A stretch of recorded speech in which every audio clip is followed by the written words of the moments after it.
오늘은 마태복음 17장 말씀을 통해서 내 사랑하는 아들이라 라는 제목으로 하나님 말씀을 전하도록 하겠습니다. 예수님께서는 누군가의 아들로 이 땅에 태어나셨습니다. 예수님이 태어난 집안은 잘 나가는 집안도 아니었고 그리고 평범한 집안도 아니었습니다.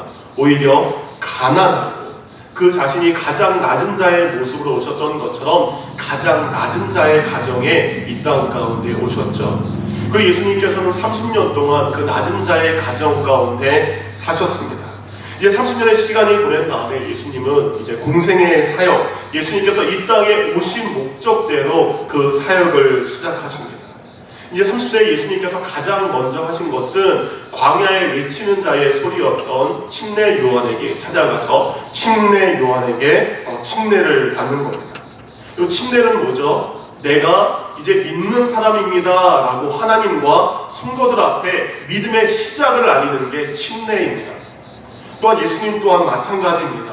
이제 예수님이 사역을 시작하게 되는데 하나님 이제 나의 사역을 시작하겠습니다. 그 사역의 선포의 의미로 침례 요한에게 침례를 받으십니다. 이제 예수님께서는 결단하시는 거죠. 우리가 침례를 통해서 내가 믿음을 가지고 살겠습니다. 믿는 자입니다 라고 결단하는 것처럼 예수님은 침례를 통해서 하나님 이 땅에 내가 온 이유, 하나님께서 나를 이 땅 가운데 보내신 그 이유에 맞게 내가 구원의 사역을 위해 한 걸음을 이제 내딛습니다. 예수님께서 그렇게 침례를 받으실 때에 마태복음 3장 17절에 보니까 성령이 비둘기같이 임하면서 하늘에서 음성이 들리기 시작합니다.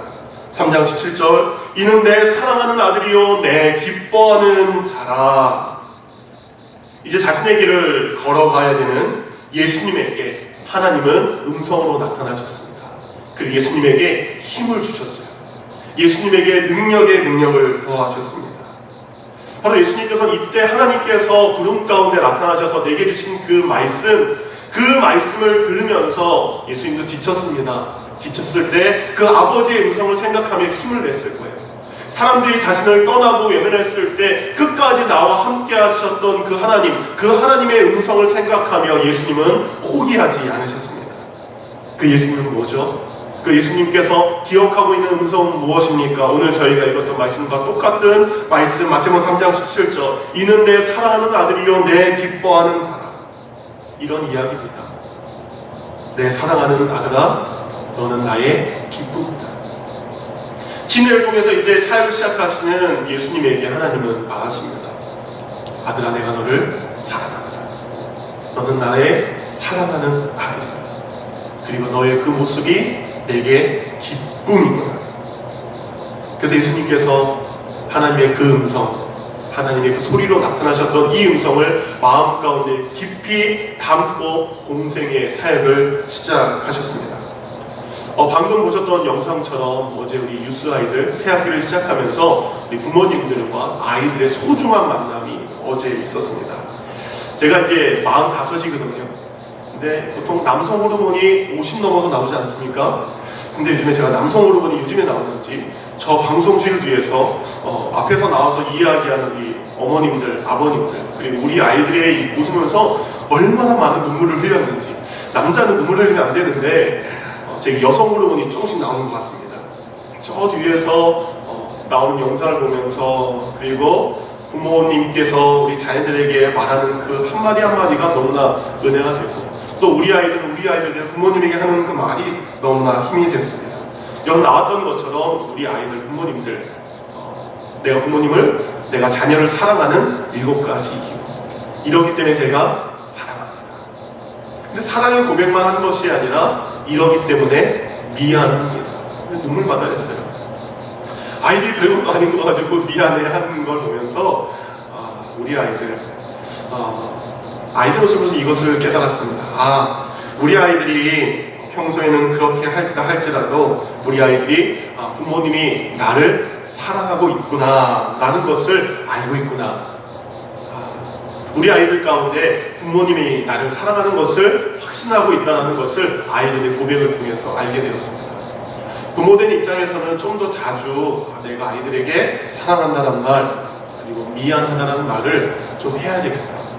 여러분의 자녀들이 이제 뉴스를 지나 20대에도 계시고 30대 그 이상의 분들도 계실 겁니다. 그들에게 우리 부모로서 오늘 하나님께서 예수님에게 나타나셔서 음성으로서 아들아 사랑한다, 너는 나의 기쁨이다 라고 얘기했던 것처럼 여러분이 아버지로서 아들에게, 어머니로서 딸과 그리고 아들에게 하는 그 말이 오늘 예수님의 사역 가운데 힘이 되었던 것처럼 여러분 자녀들 가운데 큰 힘이 될 줄 믿습니다. 아멘. 그래서 내일 아침에 학교를 가는 아이들은 기도를 해주시고, 먼 곳에 있는 자녀들은 오늘 저녁이라도 전화하셔서 꼭 기도해 주시기 바랍니다. 오늘 예수님을 향한 하나님의 마음, 바로 그 마음이 어제 우리 부모님들의 마음과 같습니다. 예수님은 하나님과 창세전부터 함께 하셨습니다. 하늘 하나님의 나라의 그 보좌의 영광으로 존귀한 분으로 함께 하셨어요.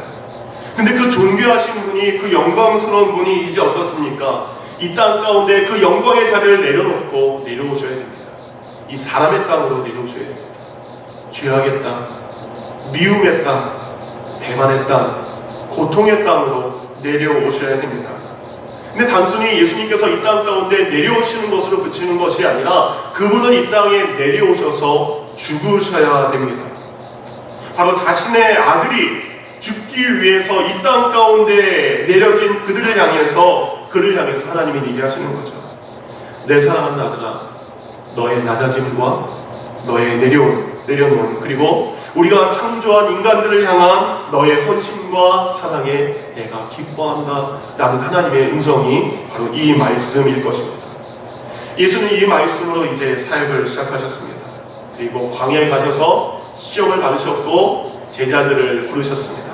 12 제자들과 함께 찾아도 가시고, 그리고 찾아오는 이들에게 말씀도 전하시고, 병자도 고치시고, 그리고 여러 가지 기적을 행하셨습니다. 가는 곳마다 이제 예수님은 하나님의 나라에 대해서 선포하셨어요. 하나님의 나라가 뭐죠? 하나님이 이야기하시는 거예요. 아버지의 이야기를 한 겁니다. 가는 곳마다 우리 아버지의 나라는 이런 나라입니다. 그 좋은 나라, 그 귀한 나라, 그 복된 나라, 우리 다 같이 들어가야 됩니다. 그래서 예수님께서는 2년 내내 하나님의 나라를, 하나님이 계신 그 나라를 선포하시고 복음 사역을 감당하셨습니다. 그렇게 2년 동안의 사역을 감당한 다음에 우리가 지난달부터 봤던 마태복음 16장을 통해서 예수님의 사역은 약간의 반환점, 전혀 다른 국면으로 이루게 됩니다. 마태복음 16장 16절 우리가 너무나 잘 알고 있던 베드로의 고백이죠. 주는 그리스도시요 살아계신 하나님의 아들입니다 라는 고백 이후에 예수님의 사역의 방향이 조금 달라지게 됩니다. 그건 예수님께서는 이 베드로의 고백, 예수님께서 침례 받으실 때 이가 내 사랑하는 아들이라 라는 고백을 이제 누가 하는 거죠? 베드로가 한 거예요. 하나님이 말씀하셨습니다. 그 음성은 바로 하나님의 아들 예수 그리스도를 향해서 하는 말씀이기도 하지만 하나님의 그 음성은 이 땅 가운데 우리를 향한 하나님의 음성이기도 했습니다. 하나님이 예수님을 향해서 내 사랑하는 아들이다 라고 말했던 것처럼 이 땅을 살고 있는 우리에게, 그리고 그 당시 예수님과 함께 있던 이들에게 말하는 겁니다. 이는 내 아들이다 라고 말하는 겁니다. 나의 사랑하는 아들이요, 나의 가장 기뻐하는 아들이다 라는 인간 세계에 대한 선포이십니다. 그 선포를 오늘 누가 인정합니까? 베드로가 인정한 거예요. 베드로가 듣고, 예 하나님 맞습니다. 당신의 말씀이 맞네요. 당신이 보내주신 예수 그리스도, 그분이 정말 당신의 아들 맞습니다 라는 고백을 하게 됩니다. 그런 다음에 예수님께서는 이 고백 후에 이제는 제자들에게 비로소 자신의 죽음과 부활을 이야기하십니다. 그건 예수님께서는 이제는 찾아오는 대중, 많은 사람, 수많은 무리에게 말씀을 가르치는 사역이 지난 2년간의 사역이었다면 이제 남은 1년간의 사역은 자신과 늘 함께했던 제자들에게 집중하는 사역을 남은 1년 동안 하게 되십니다. 이제 곧 있으면 자신이 선포하신 대로, 자신이 말씀하신 대로 죽으셔야 됩니다.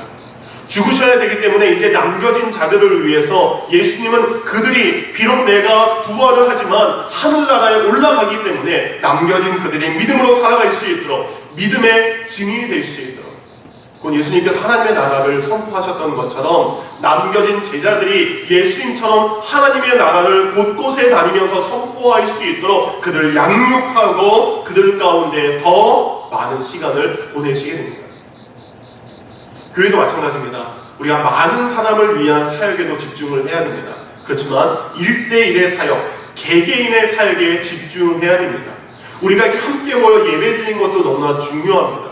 함께 모여서 함께 찬양하고 기도하는 것도 가장 중요합니다. 근데 교회는 예배를 드리기도 하지만 말씀을 1대1로 양육받고 훈련받는 곳이 돼야 됩니다. 왜 그렇습니까? 우리가 1대1로 말씀을 양육받아서 오늘 예수님께서 제자들에게 집중하셔서 제자들이 하나님의 나라를 선포하게 했던 것처럼 여러분이 나가서 하나님의 나라를 선포할 수 있으려면 하나님의 말씀을 배우셔야 됩니다.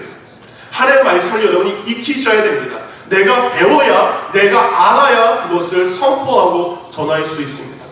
남겨진 1년 동안 예수님은 더욱더 많은 말씀을 그들에게 증거하십니다. 근데 오늘 성경에 보면 예수님께서 12 제자 중에 따로 3명을, 오늘 성경 17장 1절 보니까 베드로와 야고보와 그 형제 요한을 데리고 따로라고 되어 있습니다. 12명의 제자인데 오늘 예수님께서는 베드로와 야고보와 요한만을 데리고 높은 산으로 올라가서 그들에게 교훈을 하게 되십니다. 왜 예수님께서 12제자 중에 이 3명에게 초점을 맞추셨을까? 제가 금요기도회 때 몇 번 설교를 했습니다. 이 3명은 12제자 중에서도 더 특별한 사명을 감당해야 되기 때문에. 먼저 야고보입니다. 야고보는 누구입니까? 예수님께서 부활 승천하신 후에 이 땅에 그가 성령을 체험했을 때 그는 복음 증거자가 되어서 주님의 복음을 증거하는 사역을 했습니다.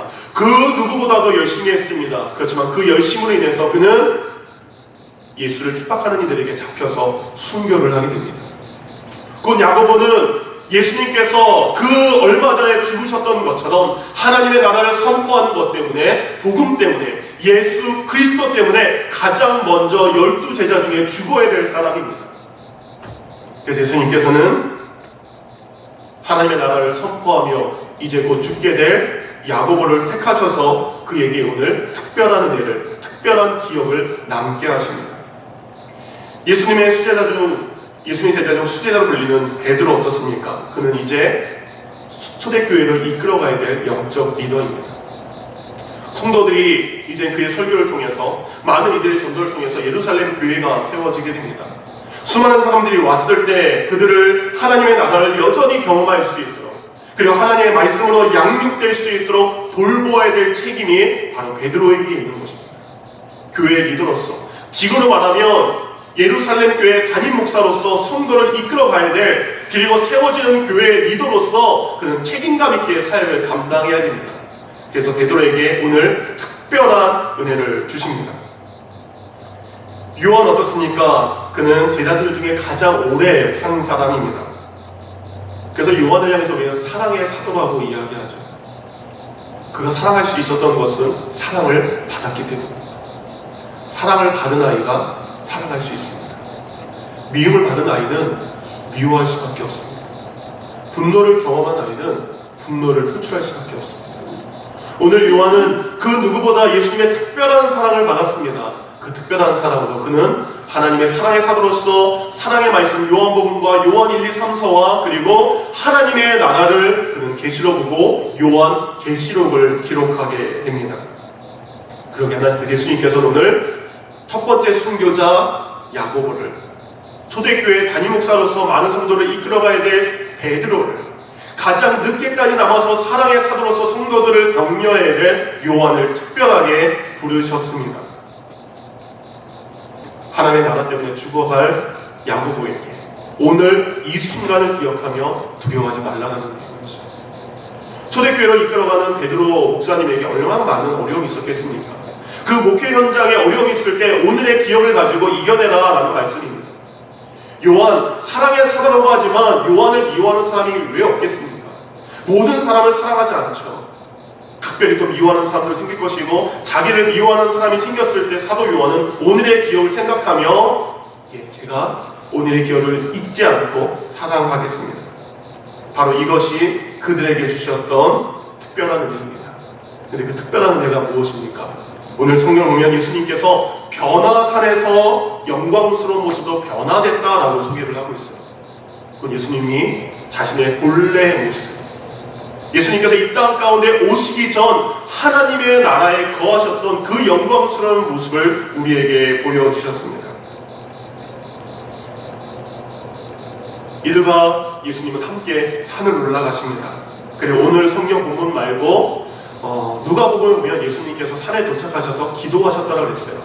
그래서 누가복음의 9장 2절에 보니까 그 얼굴이 해같이 빛나며 옷이 빛과 같이 되었더라. 오늘 성경 말씀 마태복음 17장 2절은 그 얼굴이 해같이 빛나며 옷이 빛과 같이 희어졌더라. 마가복음 9장 2절 그들 앞에서 변형되사 그 옷이 광채가 나며 세상에서 빨래하는 자가 그렇게 희귀할 수 없을 만큼 매우 희어졌다.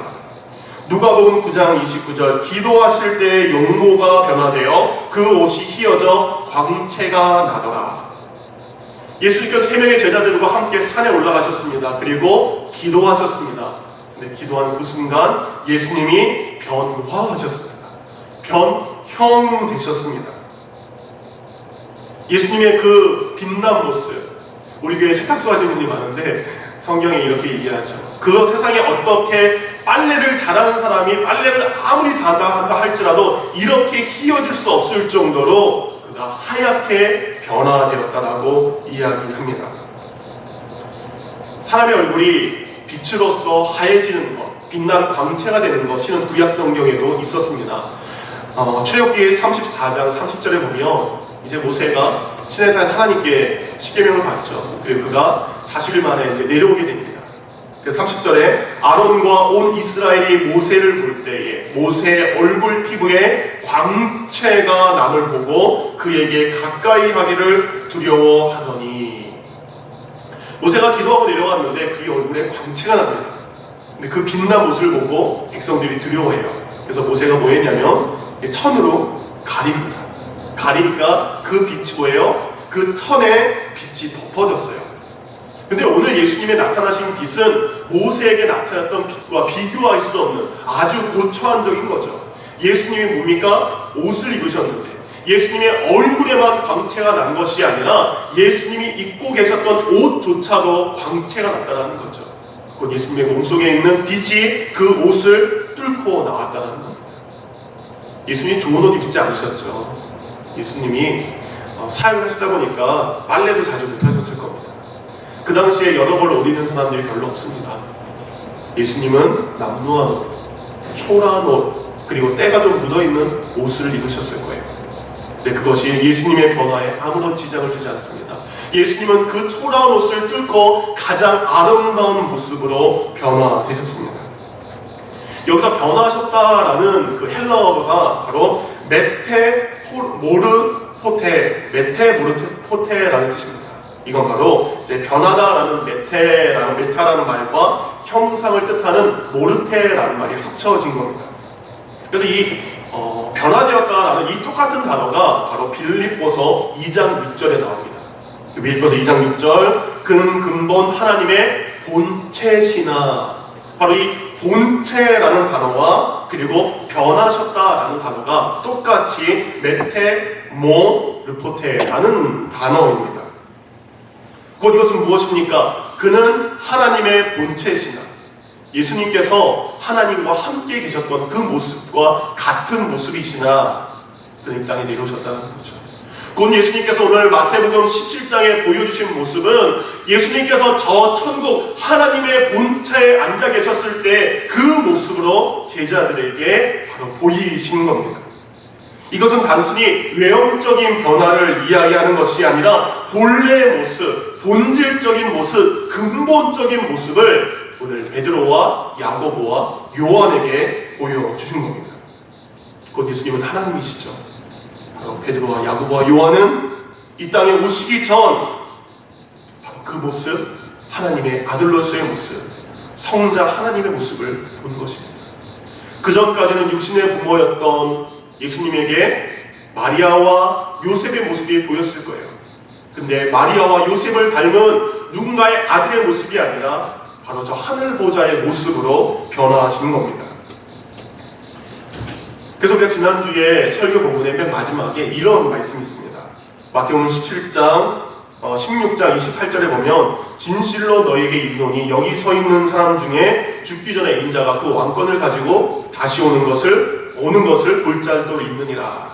이런 성경 구절로 16장이 끝납니다. 근데 제자들이 이렇게 생각했어요. 여기 있는 자들, 12제자가 죽기 전에 예수님께서 그 왕권을 가지고 재림하시겠구나, 다시 오시겠구나 라고 제자들은 생각을 했고 당시 사람들도 생각할 수 있었습니다. 근데 12제자가 다 죽을 때까지 예수님은 오지 않으셨어요. 그럼 성경이 틀린 겁니까? 아닌 거죠. 바로 마태복음 16장 28절에 서 있는 자 중에 영광을 보리라 라는 답은 바로 그 뒤에 나오는 17장 오늘 본문을 통해서 답을 얻어야 됩니다.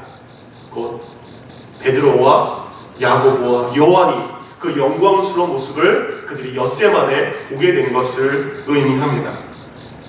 곧 마태복음 16장 28절 그런 사람이 그렇게 볼 자가 있다라는 것은 우리가 영어로 얘기하면 어느 영화가 찍히면 예고편이 언제 개봉될 겁니다. 예고편이 언제 나올 겁니다 라고 알리는 거예요. 그런 다음에 17장에 드디어 예고편으로 예수님께서 맛보기로 그들에게 보여주신 겁니다. 그 천국의 모습이 어떤지, 하나님의 나라의 모습이 어떤지, 천국에서 우리가 어떻게 살아가야 되는지 예고편으로 본편을 보여주기 전에 야고보와 베드로와 요한에게만 그 영광스러운 형체를, 그리고 믿는 자들의 모습이 어떤 것인지 나중에 보겠지만 모세와 엘리야의 임함을 통해서 믿는 자의 천국의 삶을 그들에게 보여주신 겁니다. 우리가 마트 가면, 코스코에 가면 뭐 있죠? 이 시시코너가 많더라고요. 토요일날, 주일날 가면 시시코너 왜 합니까? 맛보고 사라는 거죠. 맛보고 사서 맛있어요, 마음에 듭니다. 그럼 뭐 하죠? 내가 사죠. 맛이 없어요, 그러면 사지 않습니다. 오늘 하나님께서는 야고보와 요한과 베드로에게 맛보기를 보여주십니다. 그 천국이 얼마나 놀라운 것인지, 천국에서 우리 성도의 모습이 얼마나 놀라운 모습인지, 그 예수님이 어떤 분이셨는지 맛보기로 이 세 명의 제자들에게 보여주시는 겁니다. 예수님의 변화의 모습, 그 모습은 곧 우리의 모습이기도 합니다. 고린도전서 15장은 부활장이라고 합니다. 여러분 부활이 궁금하시면 고린도전서 15장을 읽으시면 됩니다.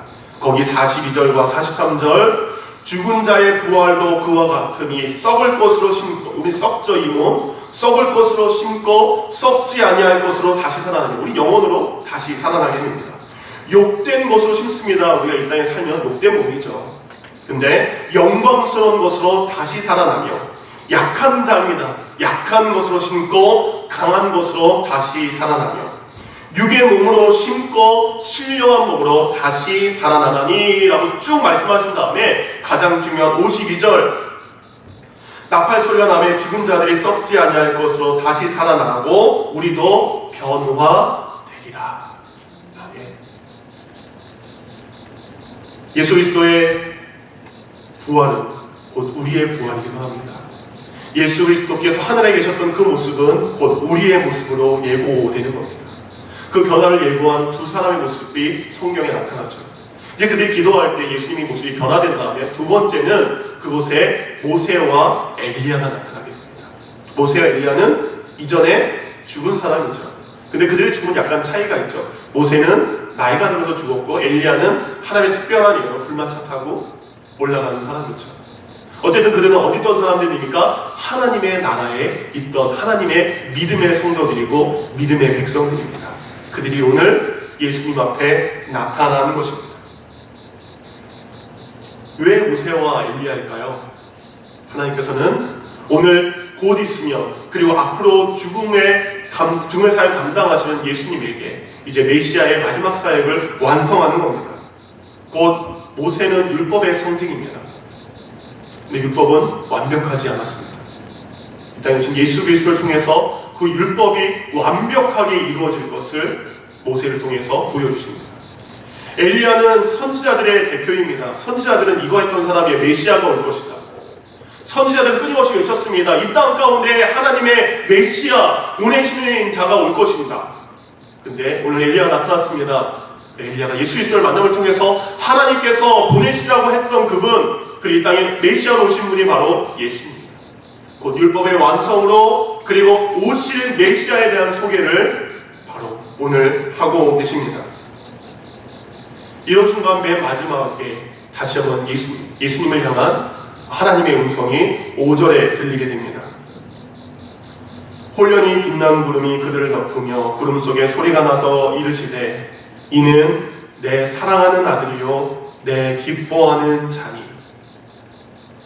우리가 아까 봤던 마태복음에서 예수님께서 침례를 받으셨던 그때의 말씀과 똑같은 말씀입니다. 예수님께서 침례를 받으심을 통해서 사역을 시작하실 때에 내 사랑하는 아들이여 내 기뻐하는 자라고 말씀하셨던 것처럼 이제 하나님께서는 다시 한번 확증하십니다. 십자가의 사역을 앞두고 있는 예수님에게, 십자가의 죽음 앞에 어쩌면 인간의 육신을 가졌기 때문에 고난하고 염려하고 두려워할 예수님에게 하나님은 다시 나타나셔서 이야기하십니다. 내 사랑하는 아들아, 내 기뻐하는 자요. 우리 자녀들 가운데 그들이 힘들고 있었을 때, 그들이 외롭다고 느껴졌을 때, 어제 우리 아이들이 가장 많이 했던 게 내 곁에 있어주세요, 나와 함께 해주세요 라는 것이 우리 아이들의 부탁이었습니다. 오늘 하나님께서는 고통의 외로움 가운데 어쩌면 십자가의 사역을 홀로 감당해야 될 그 예수님에게 다시 한번 나타나셔서 말씀하십니다. 내 사랑하는 아들아, 내 기뻐하는 자여. 하나님은 그렇게 임하셔서 자신의 사랑하는 아들을 위로하시고 격려하셨습니다. 사랑하는 성도님들, 하나님께서 우리에게 나타나셔서 위로하시고 격려하실 줄 믿습니다. 오늘 제자들은 영적인 체험을 했습니다. 놀라운 체험을 했습니다. 우리가 말씀을 읽고 말씀을 깨닫는 것도 굉장히 중요합니다. 근데 하나님께서는, 예수님께서 오늘 때로는 제자들에게 영적인 놀라운 체험들을 하게 하십니다. 영적인 체험이 뭐죠? 이 땅 가운데 일어날 수 없는 신비로운 체험을 하게 합니다. 우리 기독교는 체험의 종교입니다. 책으로만 보고 책으로만 이해하는 것이 아닙니다.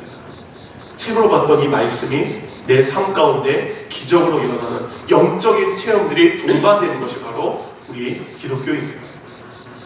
여러분, 영적인 체험을 하셨습니까? 영적인 체험, 바로 그것을 통해서 예수는 제자들의 믿음을 도우셨습니다. 제자들의 신앙이 흔들리지 않도록 그들에게 특별한 은혜를 베풀어 주셨습니다. 그래서 우리는 기도해야 됩니다. 하나님, 나에게 말씀을 깨달을 수 있는 은혜도 주시고, 그리고 오늘 제자들에게, 그리고 성경의 수많은 사람들이 보았던 그런 영적인 체험들을 제게도 허락해 주소서. 영적인 체험들은 어떤 것이 있을까요? 환상을 보는 것, 그리고 기도의 응답 가운데 주님의 임재를 경험하는 것, 내가 육신의 질병 가운데 있었는데 그 질병을 치유케 하시는 것, 내가 아픈 누군가를 위해서 기도했더니 그 기도가 치료되는 기도를 통해서 그의 병이 낫게 되는 것. 제가 중학교 2학년 때 신앙생활을 하고 이제 고등학교 1학년 때 저는 그때 이제 방언을 받게 되었습니다. 방언을 받게 됐을 때 충격이었어요. 내가 왜 이상한 말을 하지? 내가 왜 엉뚱한 말을 하지? 라고 하면서 제게 주신 한 가지 더 선물이 있었어요. 방언은 말로써 하는 기도죠. 영으로써 하는 기도입니다. 하나님께서 제가 볼펜을 들으면 볼펜을 가지고 적으면서 기도할 수 있는 은혜를 주셨어요. 근데 그 당시 제가 몰랐어요. 주위에 그것을 하는 분이 전혀 없었어요. 나중에 영적으로 깊은 깨달음을 저한테 얘기하더라고요. 그게 영서다. 곧 우리가 ABC, 기억, 니은을 써가면서 기도해야 되는데 제 손 가운데 기도를 하기 위해서 펜을 잡고 그리고 하얀 종이에 노트 위에다 나가면 손이 움직여지면서 같이 기도가 나왔어요. 그거를 영서라고 하더라고요.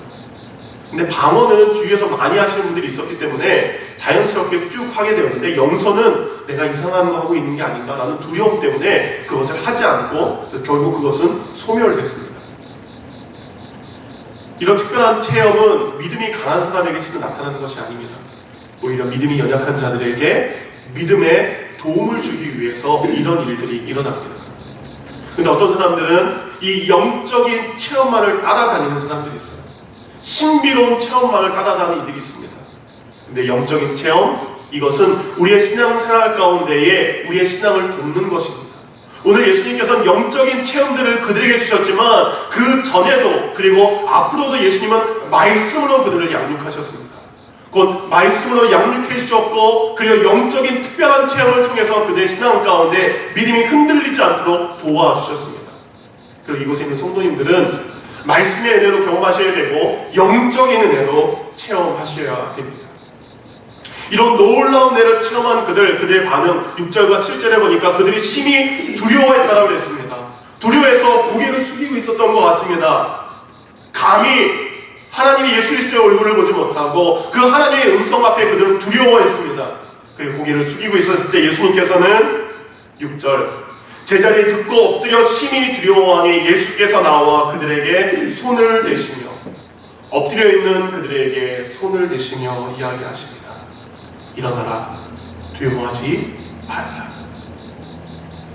오늘 예수님께서는 하나님의 음성을 듣고 다시 한번 힘을 내십니다. 그리고 두려워하는 그들에게 자신을 배반할 제자들이고 자신과 자기의 기도의 상황 가운데 늘 동행하지 못할 연약한 모습을 가진 그들이지만 그들에게 가서 변하지 않게 사랑의 손을 내미시고 위로해 주셨습니다. 오늘 예수님께서는 하나님의 음성을 들으셨습니다. 내 사랑하는 아들아, 내 기뻐하는 자들아. 그리고 그 하나님은 옆에 있는 제자들에게 이런 이야기가 됐습니다. 너희가 그의 말을 들으라. 제자들은 그의 하나님의 음성을 듣게 됩니다. 이 제자들 가운데 예수 그리스도의 말을 들으라 라는 하나님의 음성을 기억하게 됩니다. 하나님의 임재 앞에 두려웠지만 그 두려움은 거룩한 두려움이었고 그 두려움은 예수님의 위로로 평안으로 바뀌게 되었습니다. 말씀을 마칩니다. 사랑하는 성도님들, 예수님이 이 땅 가운데 오셔서 행하셨던 5가지의 큰 사건이 있습니다. 이 땅에 오시는 것, 십자가에서 죽으시는 것, 부활하신 것, 승천하신 것, 그리고 그 중에 하나가 바로 오늘 본장의 변화의 사건입니다. 예수님께서 이 5가지 태어나심, 변화하심, 죽으심, 부활하심, 그리고 승천하심. 예수는 오늘 변화사의 사건을 통해서 자신의 본래의 모습을 보여주셨습니다. 바로 그 순간 예수님은 하나님의 사랑받는 아들이 본인이심을 오늘 제자들에게, 우리들에게 확증하셨습니다. 그리고 예수님은 그 영적인 체험을 통해서 제자들이 흔들리지 않고 앞으로 신앙의 역경 가운데 굳건하게 그 말씀을 붙잡고 영적인 체험을 붙잡고 살아가게 해주셨습니다. 근데 이 영적인 체험은 말씀의 바탕 위에 서야 됩니다. 사랑하는 성도님들, 말씀의 바탕 위에 영적인 체험을 경험하실 때 잊지 않으시기 바랍니다. 오늘 하나님께서 예수님에게 하셨던 말씀, 내 사랑하는 아들아, 내가 너를 기뻐한다. 그 예수님은 우리에게도 말씀하셨습니다. 우리를 사랑하신다라고 말씀하셨고 우리를 기뻐하신다라고 말씀하셨습니다. 이제 내가 드는 그 말씀을 가지고 여러분의 자녀들에게, 여러분의 이웃들에게, 여러분의 만난 이들에게 똑같은 하나님의 음성을 전달해 주시기 바랍니다. 내가 형제님 당신을 사랑합니다. 내가 자매님 당신을 사랑합니다. 아들아, 내가 너를 기뻐한다. 사랑하는 형님, 내가 당신을 보고 기뻐합니다. 오늘 하나님의 음성을 이웃 가운데 증거하는 복된 성도가 되기를 우리 주 예수님의 이름으로 축원합니다. 들은 말씀 생각하며 잠시 기도하도록 하겠습니다.